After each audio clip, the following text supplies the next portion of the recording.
Tuh, selamat pagi adik-adik semua. Yang lain Pagi, belum masuk Pak. ya? Ada yang belum, Pak? Yosua, Pak. Suruh buruan. Iya, Pak. Nih, Pak. Senang. Kita akan berdoa ya. Coba Diki, kita berdoa doa. Kita berdoa lebih dahulu. Saya, Pak. Ya, Mari doa. Bapa kami yang bertata dalam kerjaan surga Tuhan, pada pagi hari ini kami akan mulai pelajaran kami Tuhan. Kiranya Engkau yang mengurapi telinga kami, mengurapi hati kami, mengurapi pikiran kami agar dapat menangkap pelajaran dengan baik Tuhan. Berkati hamba-Mu yang akan menyampaikan materi, dan kami serahkan waktu yang ada di dalam nama Yesus. Haleluya. Amin. Amin. amin. Selamat pagi Pak Kris. Pagi, Pak. Sehat-sehat semua? Puji Tuhan, Pak. Sehat Pu- semua, Pak. Puji Tuhan. Ya, ya mari kita akan mulai pelajaran hari ini.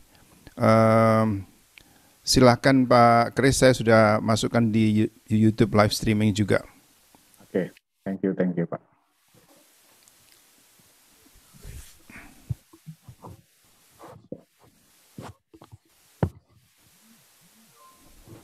Oke, selamat pagi semuanya.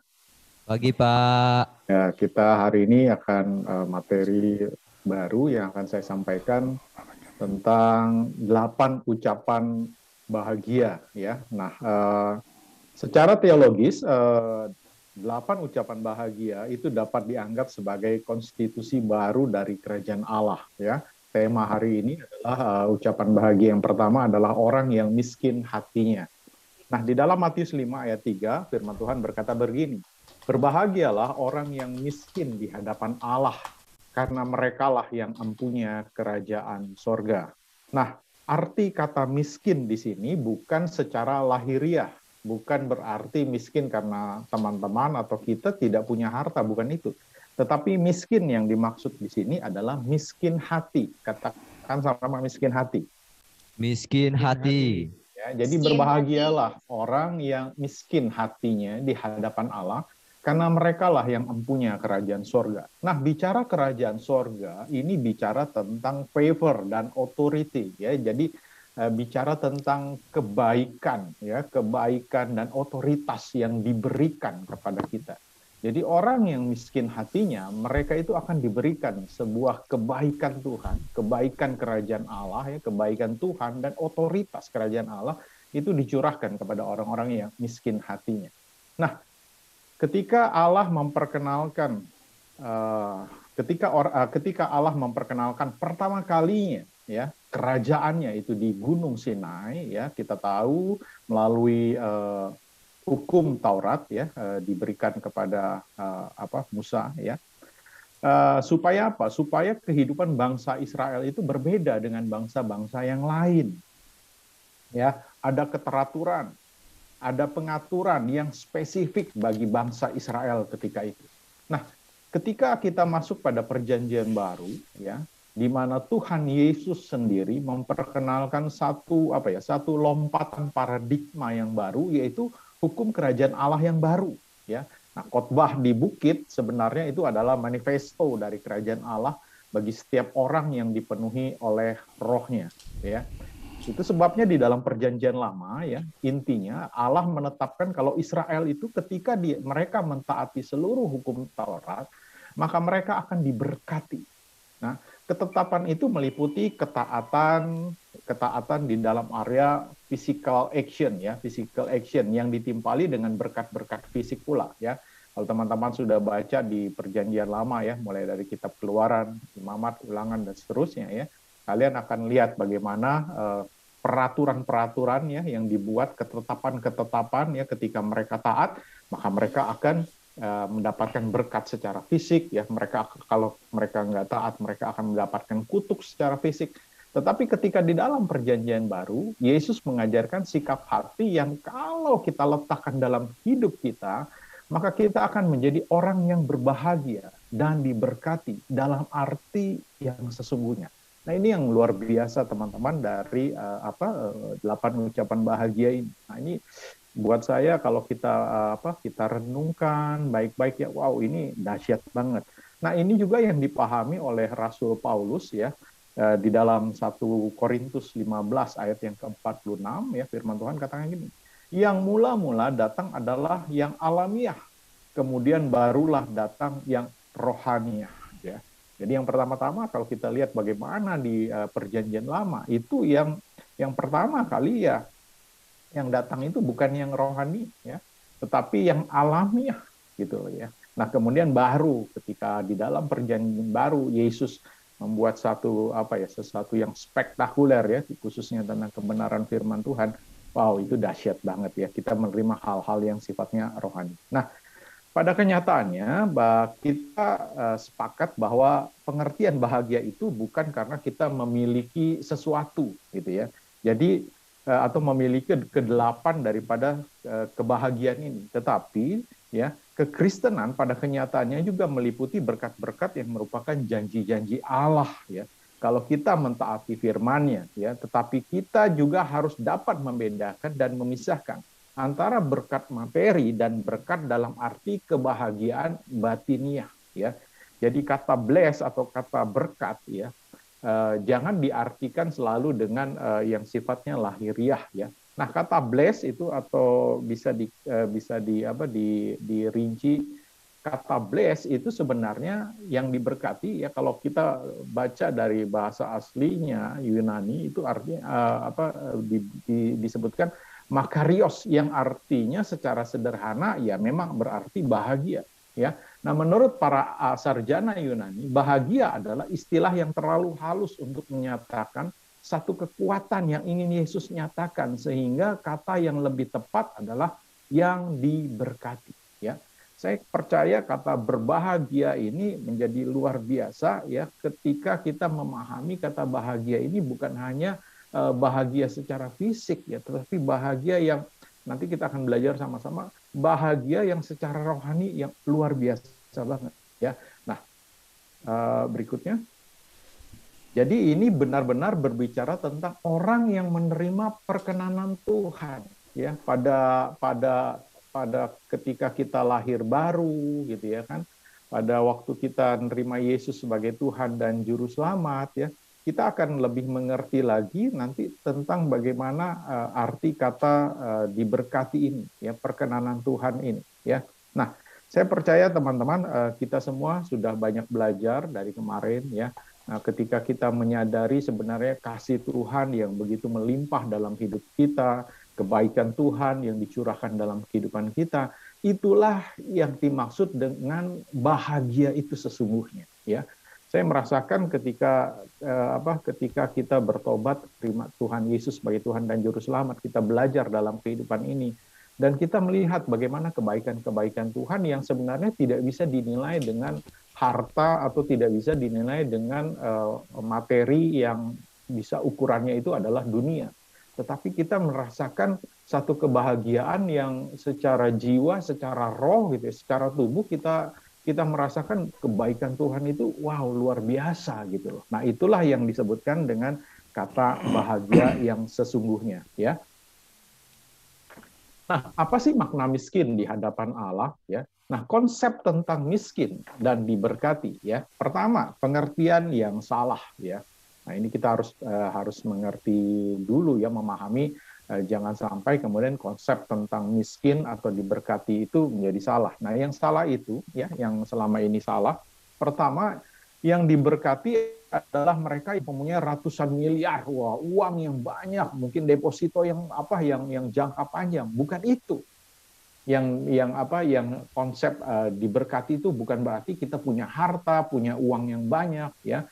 Nah, yang salah juga, yang diberkati adalah mereka yang bisnisnya sedang sukses gitu loh. Bukan seperti itu maksudnya. Atau yang diberkati adalah mereka yang mendapatkan promosi jabatan. Wah, saya diberkati, saya naik jabatan saya. Bukan seperti itu. Yang miskin juga yang salah adalah, yang miskin ialah mereka yang tidak punya sesuatu yang dapat dibanggakan. Bukan itu yang dimaksud pelajaran kita hari ini, makna daripada miskin di hadapan Allah ya. Konsep tentang miskin dan diberkati ya. Jadi sekali lagi ini kita harus buang jauh-jauh di dalam pikiran kita bahwa hari ini kita tidak bicara tentang orang yang diberkati adalah orang yang berkelimpahan secara materi, secara jabatan ya, secara kesuksesan, ataupun miskin, kita tidak bicara bahwa saya nggak punya apa-apa, saya memang nggak punya harta, bukan itu ya.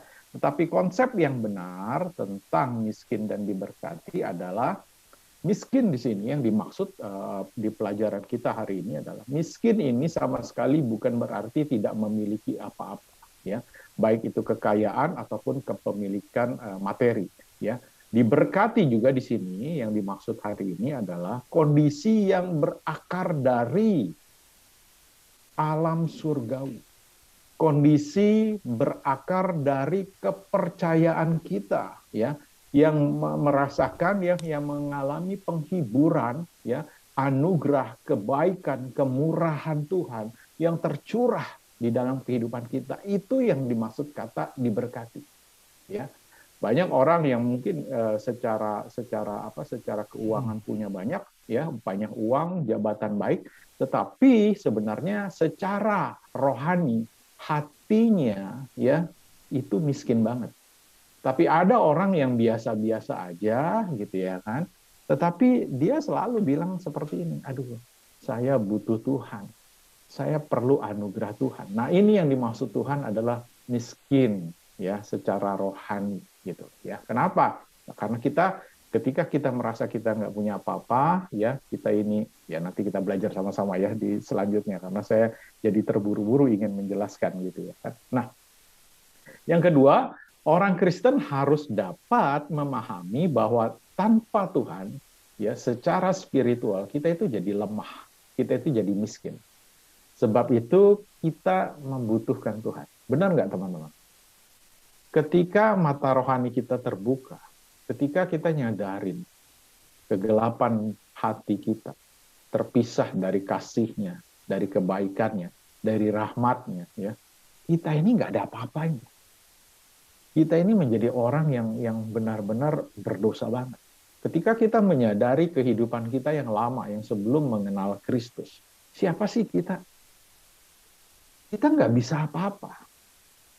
Kita sadarin betapa gelapnya dunia ini, betapa gelapnya dosa itu, betapa hidup kita itu ada di dalam kegelapan dan kita perlu yang namanya terang. Sehingga terang itulah yang menuntun kita pada kebenaran. Nah, ini yang dimaksud dengan ketika kita menyadari bahwa kita sebenarnya adalah orang yang miskin di hadapan Allah. Kita nyadarin bahwa kita ini perlu banget Tuhan. Kita kadang-kadang menyadari betapa egoisnya diri kita karena satu-satunya orang yang benar aku perhatikan adalah aku. Selalu egoisnya adalah kita, untuk kita, buat kita, semuanya untuk kita. Ya. Sebab itu kita harus merendahkan hati kita. Kita harus merendahkan diri kita di hadapannya dan mengakui semua keegoisan kita, kedagingan kita, kesombongan kita. Itu yang dimaksud dengan dengan makna atau dengan kata miskin di hadapan Allah. Jadi miskin di sini bukan berarti secara status sosial ya, yang dimaksud miskin. Oh ya, karena saya nggak punya apa-apa, saya emang orang miskin, bukan itu. Tetapi yang Tuhan maksud orang yang miskin di hadapan Allah adalah orang yang menyadari bahwa dia butuh Tuhan. Tanpa Tuhan dia nggak bisa apa-apa. Orang yang menyadari betapa egoisnya saya ini selama ini, semuanya untuk aku. Buat aku, semuanya aku, bicara aku.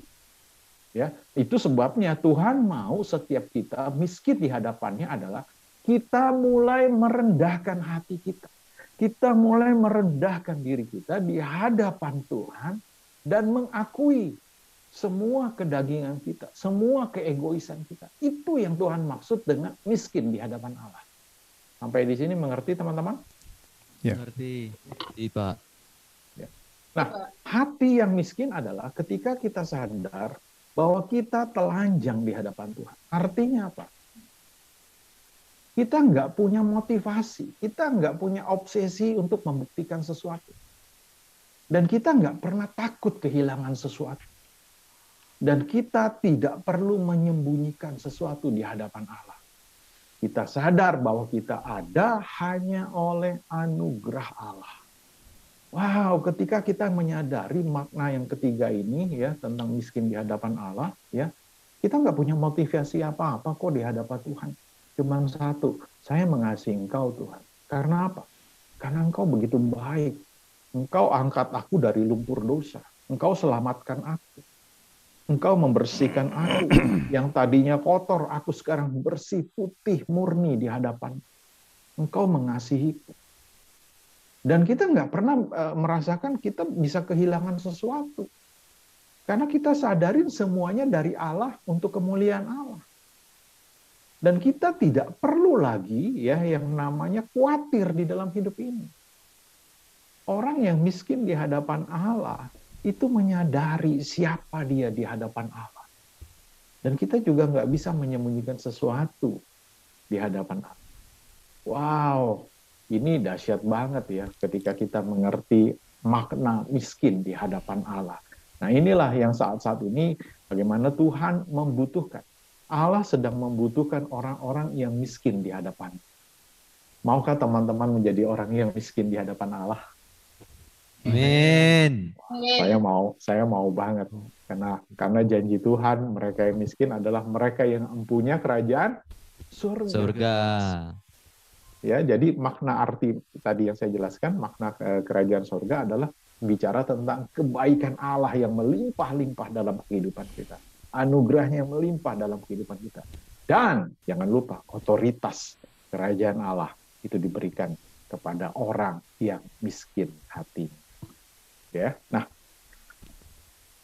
jadi sikap hati yang miskin di hadapan Allah itu seperti apa? Yang pertama itu seperti pengemis yang bisa meminta-minta. Ya, saya percaya kita pernah lihat pengemis. Ya, nah arti kata lemah atau miskin yang digunakan dalam bahasa Yunani itu tokos ya. Artinya adalah lemah, miskin sampai harus meminta-minta.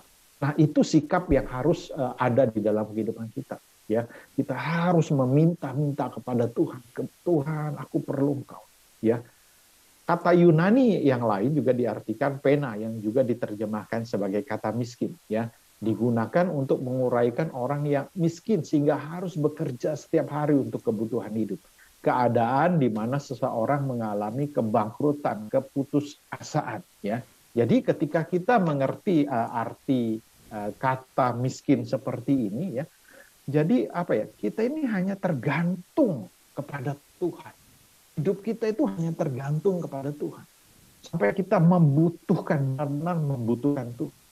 Jadi itu sikap hati miskin di hadapan Allah. Jadi kita ini seperti pengemis Tuhan. Aku butuh banget Tuhan. Hingga saya harus harus bekerja setiap hari. Saya harus berusaha setiap hari, ya kan? Untuk dapat hidup ini ya saya perlu anugerah Tuhan, saya perlu kebaikan Tuhan. Artinya kita haus, kita rindu terus untuk terus mencari Tuhan dalam hidup kita. Kenapa? Karena ketika kita merasa dalam satu zona, satu area di mana kita nggak butuh lagi Tuhan, kita ada di zona nyaman, kita nggak perlu lagi merasa membutuhkan Tuhan. Nah itu menjadi bahaya. Kita lagi tidak miskin lagi di hadapan Tuhan. Kita mulai mengandalkan apa? Kita mulai mengandalkan diri kita. Nah ini yang Tuhan nggak mau. Yang Tuhan mau adalah setiap hari kita harus mengandalkan Dia. Ya. Nah yang kedua adalah pengertian daripada di hadapan Allah adalah ya kata miskin di hadapan Allah ya karena semua yang kita punyai dari Dia, tapi yang terutama karena kita ya memang sih kita berhutang secara permanen ya, kita berhutang yang nggak mungkin kita bisa bayar apa yang sudah Yesus korbankan dirinya untuk keselamatan kita. Jadi miskin itu mengandung pengertian pengharapan atau ketergantungan yang besar kepada Tuhan ya, yang tadi seperti pengemis tadi. Nah, berikutnya ya seperti anak yang disapih dari ibunya. Mungkin ada yang bisa bacakan di Mazmur 131 ayat 1 sampai 3.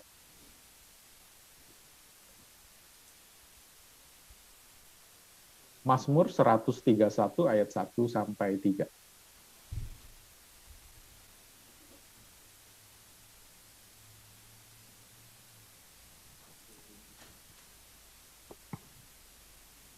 Mazmur 131 ayat 1 sampai 3.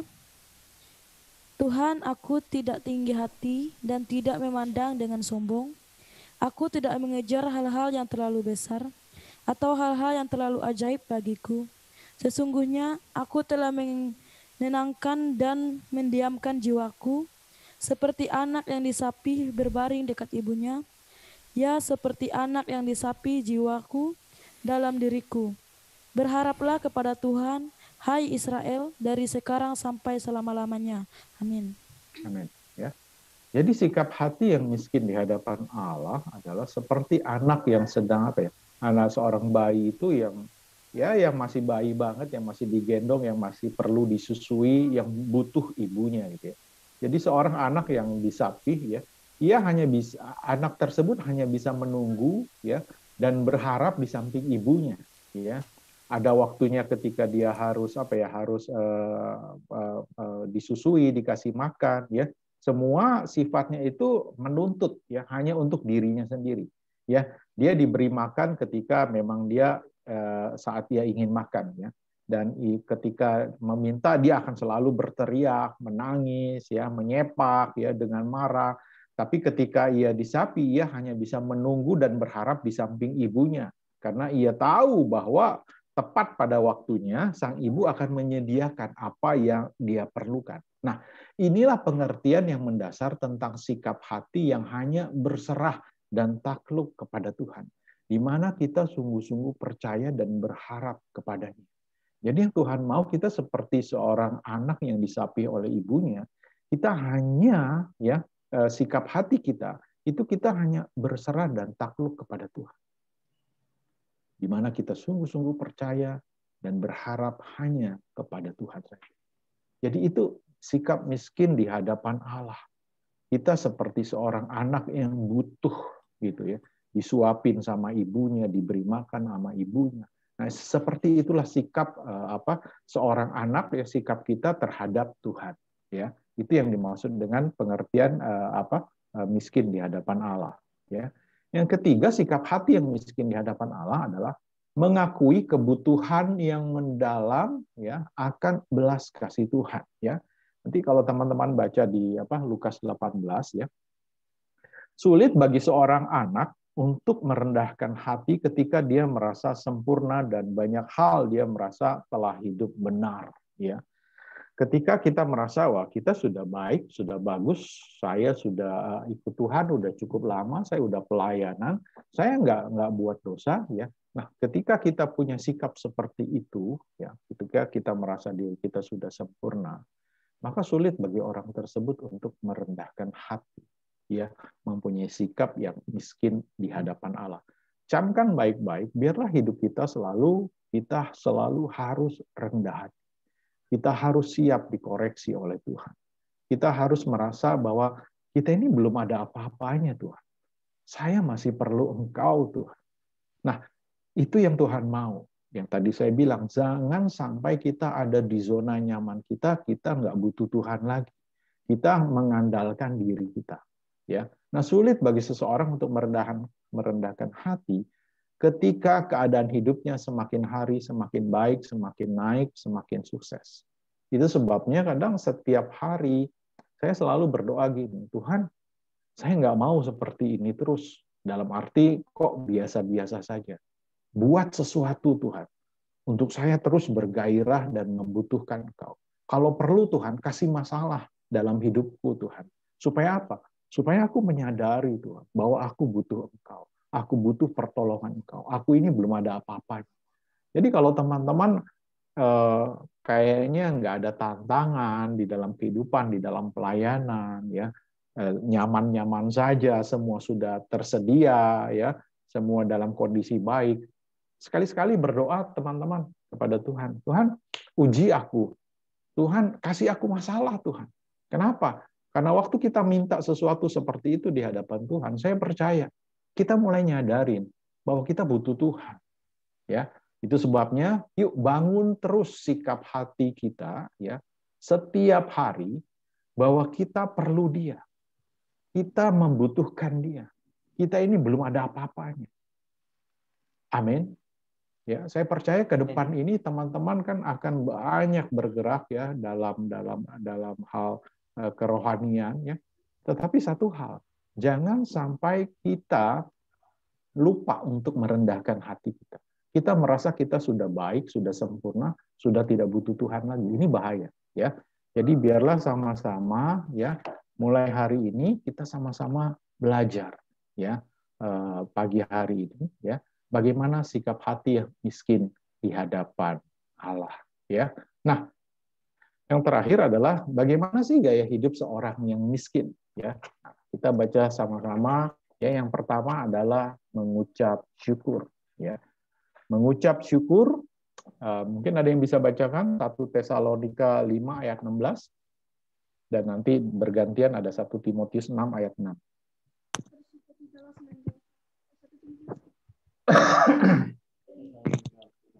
Ya, 1 Tesalonika 5 ayat 16, saya nggak begitu dengar pakai mic-nya. 1 Tesalonika pasal 5, bersukacitalah senantiasa. Ya, 1 Timotius 6 ayat 6.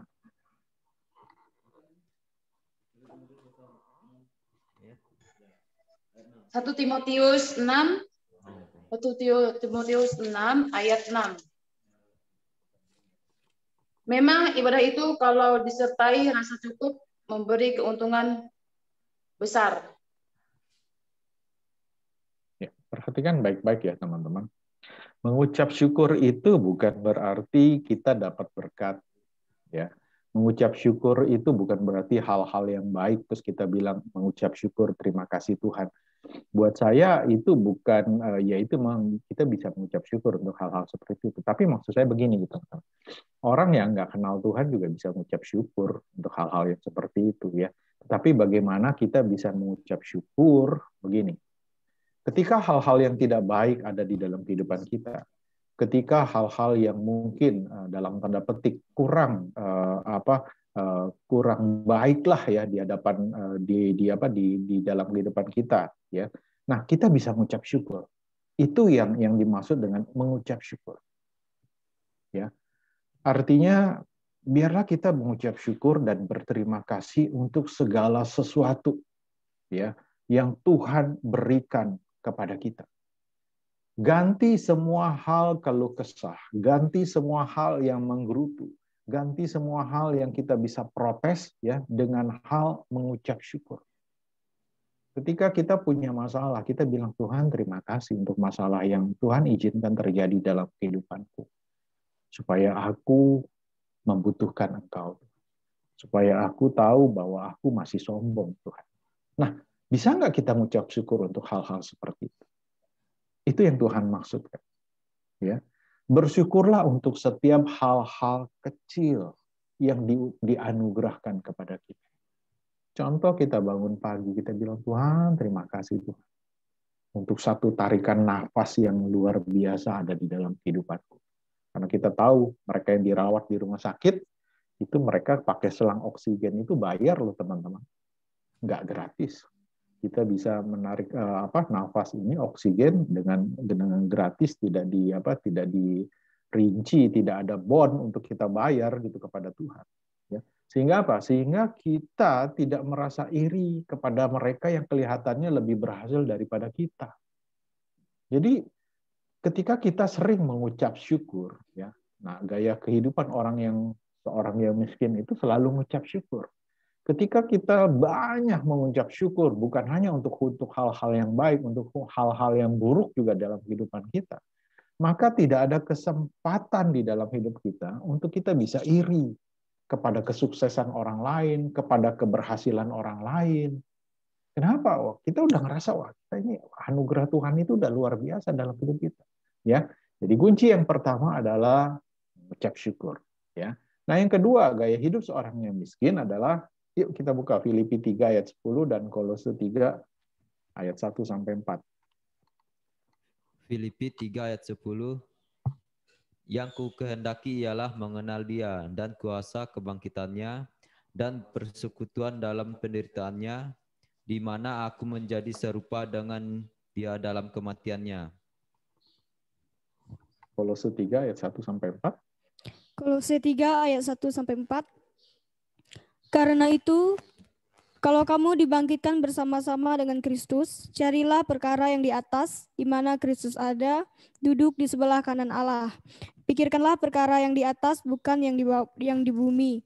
Sebab kamu telah mati dan hidupmu tersembunyi bersama dengan Kristus di dalam Allah.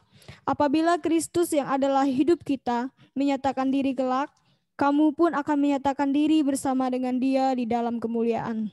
Amin. Ya. Nah, kita harus nyadarin waktu kita terima Yesus sebagai Tuhan dan Juru Selamat, kita menyerahkan hidup kita total buat Tuhan. Berarti, perhatikan baik-baik, kita nggak lagi ngurusin perkara-perkara yang sifatnya kedagingan, yang sifatnya duniawi. Kita harus mulai mengarahkan hidup kita itu buat Tuhan. Perkara-perkara di atas. Ya, artinya kita mulai mengarahkan pengharapan kita, ya, motivasi kita dalam pelayanan, dalam hidup ini, itu hanya satu, yaitu pada kekekalan yang akan kita terima nanti. Jadi nggak ada lagi kita ribut, ya, satu dengan yang lain, kita permasalahkan hal yang sepele dalam hidup ini. Aduh, udah nggak fokus sama yang kayak gitu deh. Kita mulai fokus bagaimana ya agar Injil ini dapat diberitakan. Bagaimana ya supaya orang mengalami kebaikan Tuhan, kasih Tuhan yang seperti saya alami. Artinya apa? Fokus kita tuh cuma satu, fokus kita itu Tuhan. Hidup kita tuh hanya untuk Tuhan. Apa yang saya bisa berikan buat Tuhan? Apa yang saya bisa kasih buat Tuhan? Nah, kita sudah mulai memikirkan hal-hal yang di atas. Kita sudah mulai pikiran kita sudah mulai kepada amanat agung. Kita udah nggak mulai ribut bagaimana kita supaya diberkati. Kita udah nggak musingin bagaimana kita besok makan apa. Itu udah nggak mulai kita pikirin. Kita harus sudah mulai mikir jiwa-jiwa. Kita harus sudah mulai mikir sifatnya yang namanya kekekalan.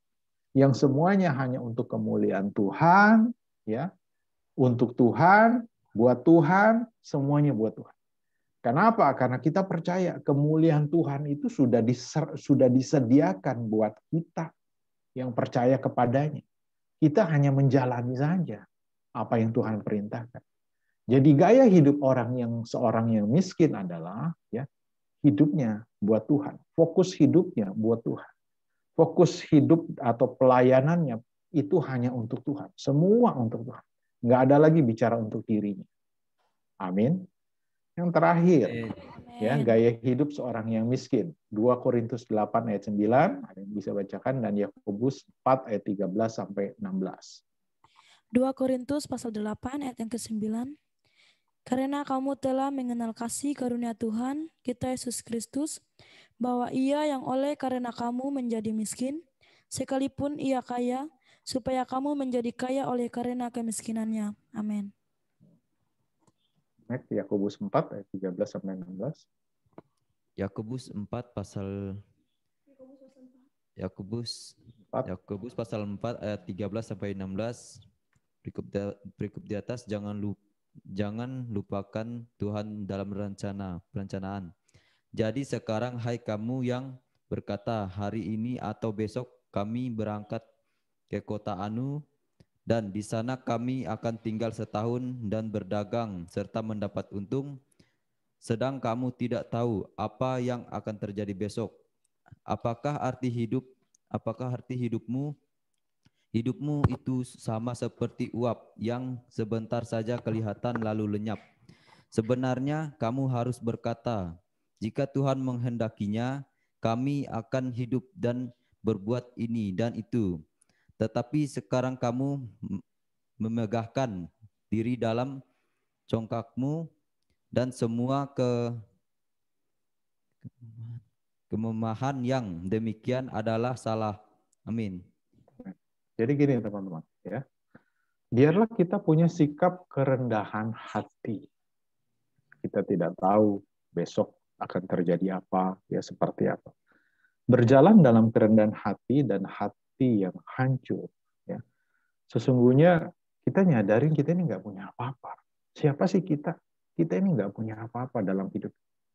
Tapi di dalam Kristus, saat ini, di dalam Kristus, kita itu punya segala-galanya. Segala-galanya bukan berarti saya bilang materi, ya. Kita ini dipelihara Tuhan itu luar biasa. Kalau sampai hari ini kita bisa pakai baju yang kita kenakan seperti ini, Itu semua saya percaya dari Tuhan. Teman-teman ada di asrama, dipelihara oleh Tuhan dengan luar biasa. Teman-teman nggak perlu pusing besok makan apa. Itu semua anugerah dari Tuhan. Sama ketika kita menyadari sikap hati kita seperti itu, kita memiliki kerendahan hati yang luar biasa. Bahwa kita ini bukan siapa-siapa, tapi oleh Tuhan kita dipelihara, ya, kita dirawat oleh Tuhan. Ya, maka itu akan terus menempel dalam hidup kita kerendahan hati. Ingat loh, Tuhan nggak butuh orang pinter. Tuhan nggak butuh orang yang pintar. Yang Tuhan butuhkan adalah orang yang rendah hati.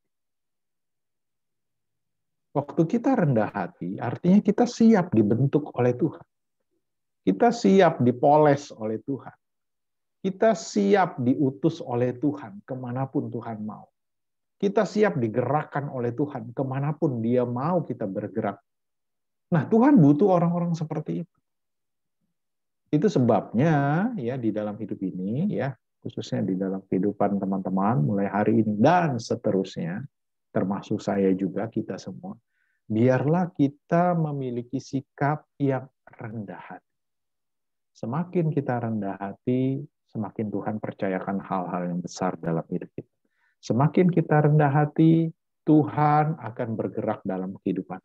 Tuhan akan bergerak dalam pelayanan kita. Saya percaya kita ada hari ini karena kita ada dalam satu rancangan, dalam satu rencananya yang luar biasa. Tetaplah rendah hati. Tetaplah mengucap syukur dalam hidup kita. Dan punya komitmen yang kuat bahwa hidup kita, pelayanan kita, itu hanya untuk Tuhan.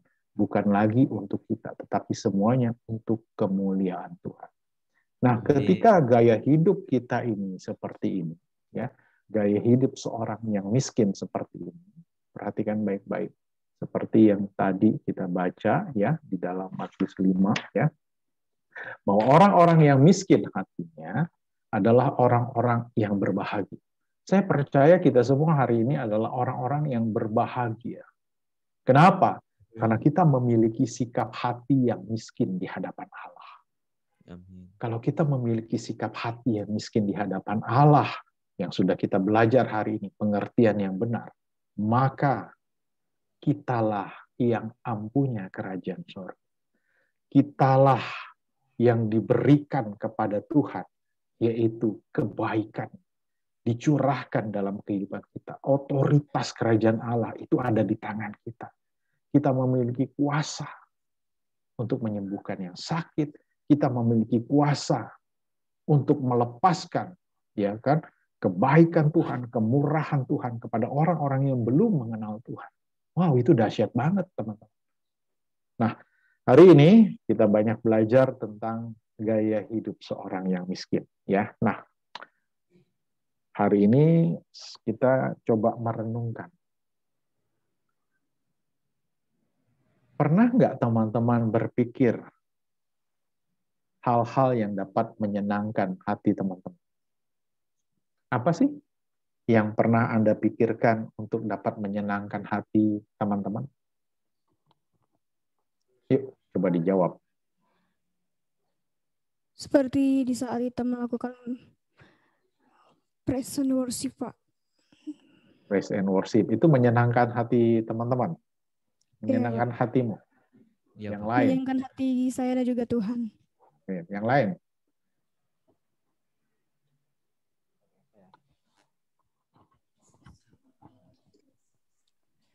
Melayani. Melayani. Menyenangkan hati Tuhan. Oh, ketika kamu melayani, kamu menyenangkan hati Tuhan. Itu yang kamu rasakan. Iya, Pak. Melayani seperti apa sih? Lebih spesifiknya. Seperti saat melayani pengunjung renungan. Renungan. Terus? Renungan. Kunjungan, renungan atau apa sih? Saat kunjungan, terus di rumah-rumah jemaat. mendoakan orang. Kamu senang melakukan itu? Hati kamu gembira, bersuka Senang, cita? Pak. Wow, udah siap. Yang lain?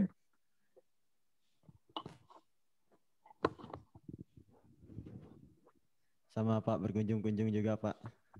Jangan sama dong, yang lain dong. Nggak boleh idem nih jawabannya. Ya apa? Jangan Menginjili, apa? Pak. Ah? Menginjili. Menginjili, penginjilan. Pemberitaan. Oh iya, apa yang sudah kamu lakukan dalam penginjilan? Beritakan Injil Pak. Beritakan Injil. Ya. Itu Bersama menyenangkan. para teman-teman ya. Menyenangkan hati kamu ya. Hati Tuhan juga Pak. Hati Tuhan juga ya. Oke. Nah, ini jawabannya luar biasa semua ini. Oke, yang lain. Yang dapat menyenangkan hati apa?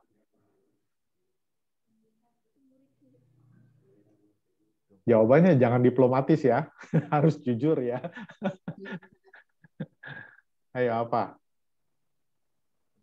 Apalagi yang dapat hal-hal yang dapat apa ya? Waktu pernah kita mikir ada hal-hal yang sebenarnya dapat menyenangkan hati kita itu apa? Apa? Anis? Kalau menurut saya hal-hal yang dapat menyenangkan hati itu ketika saya berjumpa dengan keluarga saya gitu kan, berjumpa dengan keluarga saya, berkumpul sama mereka, berketawa, bercanda bersama-sama, makan bareng-bareng gitu kan, berkumpul sama mereka gitu, yang menyenangkan hati saya, maksudnya seperti itu.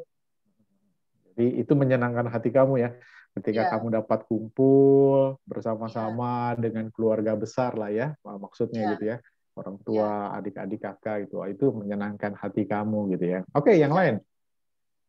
Dape? Jalan-jalan, Pak, makan. Wes, jalan makan gitu ya. Mantap. Nah, yang kayak gitulah. Jawabannya jangan diplomatis rohani-rohani banget gitu ya. Biar saya tahu gitu isi hati teman-teman. Ayo, jujur yang lain. Iki. Melihat orang di sekitar saya bahagia, Pak. Wah, bener nih. Jangan-jangan iri gitu ya kan. Wah, dia bahagia, aku susah gitu loh. Enggak. Ya. Oke, udah semua ya? Ada lagi yang belum? Daniel, ayo. Puasa, Pak. Hah? Puasa. Ngeri kali jawabannya. Oh, senang puasa ya? Oke. Ya. Jadi ketika kita berpikir hal-hal yang apakah yang dapat menyenangkan hati kita seperti apa? Seperti yang tadi teman-teman ungkapkan gitu ya kan. Nah, coba mulai berpikir ya, apakah itu kembali lagi, apakah itu maknanya untuk diri kita atau memang itu untuk kemuliaan Tuhan? Ya, seperti yang tadi contoh ya, yang nggak diplomatis seperti Anis tadi katakan, kumpul dengan keluarga itu menyenangkan hati dia. Nah, biarlah waktu kita kumpul dengan keluarga, ya, waktu itu memang menyenangkan hati kita. Nah, kita mulai berpikir gini, Tuhan juga mau seperti itu. Tuhan juga mau ketika dia ya bisa kumpul dengan semua gitu ya. Artinya apa? Itu kan bicara tentang persekutuan. Ngerti ya teman-teman? Persekutuan. Iya, Pak. Nah, itu yang Tuhan inginkan di dalam kehidupannya, dalam kehidupan kerohanian kita dengan Dia. Dia mau kita itu bersekutu. Kalau kumpul dengan keluarga aja menyenangkan hati kita, bagaimana dengan hati Tuhan? Ya, jalan-jalan, makan-makan tadi kata Agape ya. Wah, itu juga sebenarnya kalau kita mau berpikir secara rohani ya enggak, kita menikmati kebaikan Tuhan, kasih Tuhan. Nah, biarlah waktu kita jalan-jalan, makan-makan jangan lupa kita nyadarin, aduh saya bisa kayak gini tuh kalau bukan Tuhan, waduh siapa sih saya? Jadi senantiasa gaya hidup kita itu ya sebagai orang yang miskin di hadapan Tuhan itu tadi mengucap syukur, kita tahu hidup kita buat Tuhan, biarlah kita juga terus belajar rendah hati. Saya percaya ketika kita memahami benar tentang hidup, gaya hidup seorang yang miskin di hadapan Tuhan, saya percaya semua teman-teman itu akan dipakai Tuhan dengan luar biasa. Amin. Amin. Amin. Oke, sampai di Amin. sini pelajaran kita tentang hidup yang miskin ya. Nanti masih ada 7 lagi ya tentang ucapan bahagia. Nanti minggu depan kita akan belajar sama-sama. Terima kasih, Tuhan Yesus memberkati. Ada yang mau ditanyakan? Teman-teman bisa juga untuk mau bertanya. Ya, silakan. Bisa minta slide-nya enggak, Pak? Slide-nya boleh, nanti saya kirim, nanti Pak David, akan saya kirim ke Pak David ya, slide-nya ya. Di Makasih, WhatsApp Pak. nanti dibagikan kepada teman-teman. Oke, yang lain ada pertanyaan mungkin? Saya Pak, Ya, silakan Anis. tadi kan kalau kita mau apa namanya miskin di hadapan Tuhan, kita harus rendah hati ya Pak ya, rendah Ya. hati seperti orang yang pengemis tadi, pengemis terus seperti ibu dengan anaknya tadi digendong gitu kan. Ya, ya. Saya kan orangnya apa ya? Saya menyadari diri saya sendiri ya. Saya bagaimana sih caranya untuk rendah hati itu gimana ya gitu kan? Bagaimana gitu? Saya berusaha mau coba rendah hati gitu kan supaya saya tuh nggak ini loh aku gitu. Aku nih aku tuh nggak mau dilihat orang tuh lemah gitu. Misalnya seperti ini ada orang yang mau meremehkan saya gitu, saya malah membela diri gitu. Saya nggak mau lihat lemah gitu di mata orang tersebut. Bagaimana sih solusinya untuk mengatasi hal seperti itu? Saya tuh rindu ingin rendah hati kepada orang, rendah hati untuk menyikapi segala sesuatu yang terjadi dalam hidup saya gitu, supaya saya tuh nggak, aku nih kuat gitu, aku sanggup tanpa siapapun aku bisa gitu kan. Kalau saya orangnya kan saya nggak mau dengar pendapat orang lain, kecuali kalau Tuhan yang ngasih tahu dari saya gitu, baru saya mau. Saya orangnya susah untuk menerima pendapat orang lain, karena menurut saya orang lain tuh mau menjerumuskan saya hal yang salah gitu. Kadang-kadang saya pikir seperti itu, pikirnya negatif duluan, tidak positif gitu ya. Menurut saya seperti itu, orangnya seperti itu. Bagaimana Pak solusinya? Ya. Seperti itu aja. Kalau dibilang solusi itu sebenarnya proses dalam kehidupan kita belajar sih sebenarnya ya. Ini kan rendah hati dengan rendah diri itu beda loh. Ya, rendah hati dengan rendah diri beda. Nah, yang dimaksud rendah hati itu gini. Ketika ada orang menyerang kita, yang seperti tadi Anis bilang ya, orang mau menasehati, misalnya mau mengkoreksi, Anis nggak terima duluan. Sudah ada tembok, ada satu benteng ya, nggak pertahanan. Wah, saya nggak mau diginiin gitu loh. Saya akan membela diri. Nah, itu dalam tanda petik itu kita masih sombong gitu loh. Ya nggak? Nah, sikap rendah hati yang paling ideal adalah kita belajar dari sikap Tuhan Yesus. Waktu dia diludahi, waktu dia dihina, waktu dia diperolok-olok, waktu dia ditelanjangi gitu loh. Yesus membela diri nggak? Tidak. Yesus nggak pernah bela diri. Dia diludahi, dia ditempeleng, dia dipukul. Dia tidak membela diri. Dia nggak bilang, ini gue lakuin buat kamu loh, supaya kamu selamat loh. Enggak, dia diem. Kalau saya pribadi, waktu saya nonton, mungkin teman-teman kan udah pernah ya nonton film The Passion of Christ ya, bagaimana waktu Tuhan Yesus disiksa gitu ya. Kadang ketika ada hal di dalam kehidupan kita, seperti yang Anis alamin, saya diserang, saya dikritik gitu kan, secara naluri memang kita akan membela diri kita sih sebenarnya. Itu sifat manusia, kita akan membela diri kita. Tetapi waktu saya mau membela diri saya selalu diingatkan oleh film itu gitu. Tuhan Yesus aja nggak ngebela diri dia.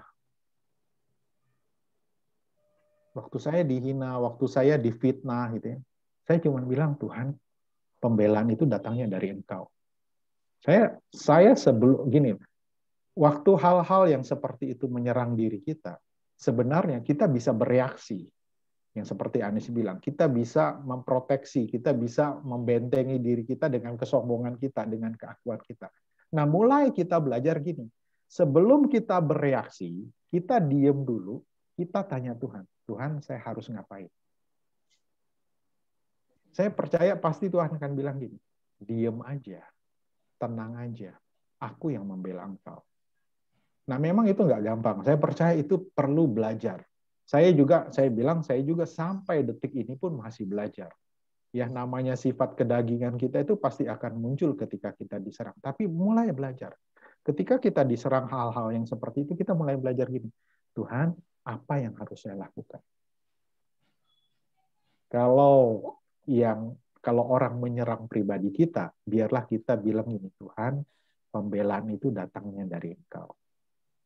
Saya percaya kok, kita itu nggak perlu membela diri, nggak perlu ngasih tahu siapa diri kita, orang tahu kok. Nah, mulai belajar hal-hal seperti itu. Kecuali kecuali gini, kadang-kadang ada orang yang menyerang tentang iman kita. Nah, itu kita harus bela.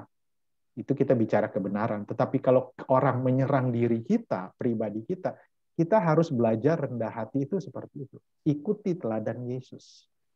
Gitu loh. Ya. Ya seperti itu. Kalau saya sih masih sampai detik ini ya kita masih sama-sama belajar untuk bisa rendah hati. Ya, memang bukan hal yang gampang rendah hati. Tapi Tuhan mau kita belajar rendah hati. Ya. Yang lain ada pertanyaan? Saya mau nanya, Pak. Yuk, silakan. Ya, ini soal berkat tadi ya, Pak ya. Jadi saya masih bingung dengan berkat, Pak. Sebenarnya berkat itu dari Tuhan itu berupa apa sih gitu kan? Kan saya dulu tuh pernah berpikir gitu kan. Kok saya yang sering ibadah gitu kan, sering datang kepada Tuhan gitu. Kok hidupnya biasa-biasa aja gitu kan.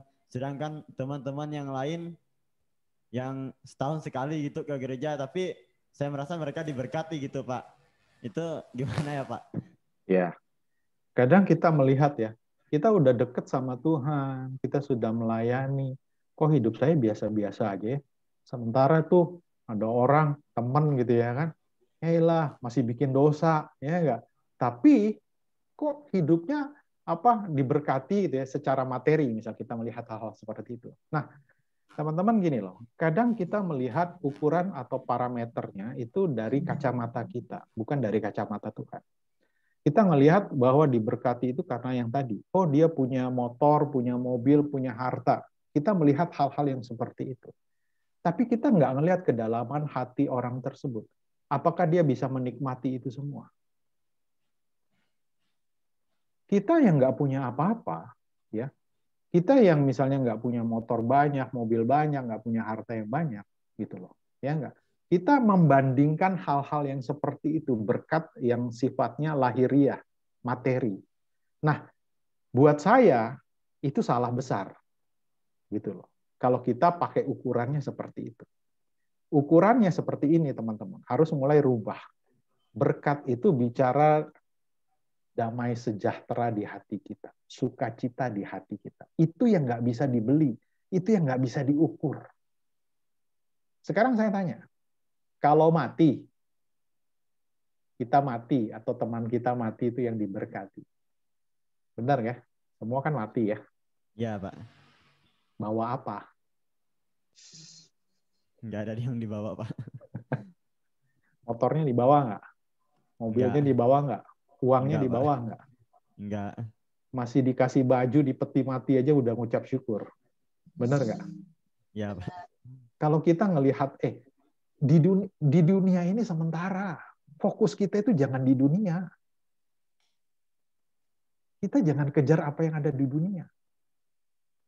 Gitu loh. Kita harus mengejar yang namanya kekekalan. Di dunia ini sementara. Kita bisa mati semua. Tapi nanti ketika kita mati, kita masuk dalam kehidupan yang baru bersama Yesus, itu ada di dalam kekekalan. Pastikan Anda hidup di dalam kekekalan atau mati di dalam kekekalan. Mati di dalam kekekalan itu kan bicara tentang neraka. Pastikan nanti ada di mana endingnya. Nah, bumi ini, dunia yang sedang kita jalani ini adalah proses kita. Untuk kita belajar, untuk kita mempraktekkan kasih Tuhan, kebaikan Tuhan, ya enggak? Supaya apa? Supaya kita tahu endingnya kita, akhirnya kita itu ada di mana? Di kehidupan kekal, apa di kematian kekal? Buat saya lebih baik sekarang ini miskin. Nggak punya apa-apa. Tapi saya tahu akhir hidup saya hidup bersama-sama dengan Kristus dalam kekekalan. Bukan bersama-sama, atau bukan saya berpikir saya harus kaya, saya harus memiliki semuanya, saya harus populer, saya harus sukses, tetapi berakhir pada kematian kekal atau di neraka bersama-sama dengan iblis. Percaya yang mana, mau yang mana? Ya enggak? Nah, berkat itu nggak bisa diukur oleh harta. Buat saya gini, buat saya begini. Harta itu bukannya nggak penting, penting. Ya, tetapi ketika begini, kalau kamu punya konsep di dalam hidup ini mau diberkati atau mau kaya, itu nggak salah. Tetapi ketika kamu mau kaya dan mulai terikat pada kekayaan, itu yang jadi bahaya. Buat saya perlu gini, Tuhan, kalau doa gini, Tuhan jangan minta Tuhan berkati saya. Berkati itu buat apa? Buat saya. Salah. Tapi mulai gini, Tuhan berkati saya supaya saya jadi saluran berkat. Artinya begini, waktu Tuhan nanti percayakan harta sama kamu, kamu tahu harta itu buat apa. Kamu sudah siap bahwa harta itu buat jadi saluran berkat buat orang lain. Nah, kalau kamu sudah berprinsip seperti itu, saya percaya Tuhan akan percayakan harta untuk kamu. Karena Tuhan tahu kamu bisa dipercaya untuk mengelola harta itu untuk kemuliaan Tuhan. Tetapi ketika kita punya prinsip Tuhan berkati aku, tapi motivasi kita itu buat kita, saya percaya hidup kita nggak akan diberkati. Nangkep ya? Jadi untuk kaya itu nggak dosa, tetapi mengejar kekayaan, cinta uang itu yang Tuhan nggak mau, itu salah. Bukan berarti orang Kristen atau kita sebagai orang percaya nggak diberkati. Kita akan diberkati dengan luar biasa. Itu janji Tuhan buat orang percaya. Tetapi yang Tuhan mau, kita diberkati bukan untuk kita. Kita diberkati untuk kemuliaan Tuhan. Kita diberkati untuk jadi saluran berkat. Ya, jadi jangan pernah iri melihat mereka yang nggak jarang ke gereja atau setahun sekali cuman pas Natal gitu, tapi hidupnya diberkati. Gitu loh. Jangan iri gitu loh. Kenapa? Pastikan mereka ada di dalam kekekalan yang mana? Hidup kekal atau kematian kekal. Bersyukurlah. Makanya kita harus selalu bersyukur. Ya enggak? Jangan berikan kesempatan iri hati di dalam hidup kita. Ya enggak? Tapi mulai kita mengajak teman-teman kita ya yang diberkati untuk mengenal Tuhan. Biar mereka juga diberkati secara rohani, bukan secara materi. Dan ajar mereka juga nanti menjadi saluran berkat loh. Kadang-kadang gini loh, kadang-kadang di dalam pelayanan, kita nanti ya, di dalam teman-teman nanti kalau praktek di dalam pelayanan, Tuhan akan berikan loh orang-orang kaya di dalam kehidupan teman-teman. Untuk apa? Untuk jadi berkat di dalam pelayanan teman-teman. Tuhan akan kirimkan orang-orang yang punya uang di dalam kehidupan pelayanan teman-teman. Untuk apa? Untuk jadi saluran berkat loh. Jadi kan kita nikmat ya sebenarnya sebagai anak Tuhan, kita nggak perlu kaya, tapi nanti Tuhan kirim orang kaya untuk memberkati pelayanan kita. Wah, saya lebih pilih itu sih. Saya nggak usah pusing mikirin uang, karena Tuhan akan kirim orang gitu untuk memberkati pelayanan saya. Nah, itu yang lebih dahsyat, teman-teman. Ya nggak? Kita nggak punya uang, karena uang miliknya Tuhan, harta miliknya Tuhan, tapi Tuhan bisa kirim orang-orang ya yang dipercaya untuk memberkati pelayanan kita. Ya, jadi nggak salah kalau kita memiliki pemikiran kita mau diberkati, tetapi jangan sampai terikat oleh berkat itu, ya. Tapi kita harus terikat pada sumber berkat, yaitu Yesus Kristus. Amin. Amin. Oke, yang lain pertanyaan, waktunya tinggal sedikit lagi. Oke, 2 menit aja. Ada pertanyaan terakhir? Kalau nggak ada, kita akan tutup. Nggak ada lagi, Pak. Oke, nggak ada. Nanti saya akan WhatsApp ya, atau saya email ke Pak David materi ini nanti akan saya bagikan. Terima kasih teman-teman. Tuhan Yesus berkati. Pak David, silakan Pak. Terima kasih Pak Chris. Terima kasih udah mengajar dengan setia. Kita akan akhiri salah satu dari adik-adik mau berdoa. Ya, baiklah kita satukan doa.